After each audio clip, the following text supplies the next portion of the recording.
هذا الكلام يتوجه إلى وزارة الري، إلى رئيس الوزراء، وزارة الري. خلي يشوفون ليش هذا مو حرام. هذا النهر العظيم هذا شوفوا، هذا شوفوا شلون صبخة نزل. يسولفوا لي يقولون كان المي لهاي الحافة. شوفوا هذا النهر يمتد آلاف الكيلومترات. ليش سديتوه؟ ليش سديتوا المينا وخليتوا هاي الأرض قاحلة؟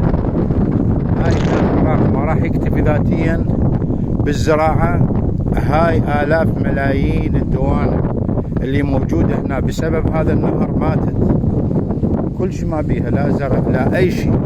زين وينها وزارة الري؟ وينها رئيس الوزراء؟ وينها الدولة العراقية، الحكومة العراقية؟ وينها؟ مو حرام هذا؟ مو حرام هذا هاي الأراضي الحلوة؟ مو حرام هاي لما يجيها المي وتنزرع؟ وهذه شوفوها هاي تنزرع كلها. العراق يحتاج إلى استيراد، يحتاج إلى استيراد الطماطة والخيار والباذنجان والبامية وغيره وغيره وغيره وغيره، كل أنواع. هذا يحتاج، ما يحتاج والله. ليش هذا؟ ليش هذا القتل للأرض؟ ليش هذا الإفساد؟ وين الأعمار اللي الله سبحانه وتعالى إني جاعل في الأرض خليفة؟ وين هذا الخليفة؟ وين الخليفة؟ بس قاعد يبوق، حرامي.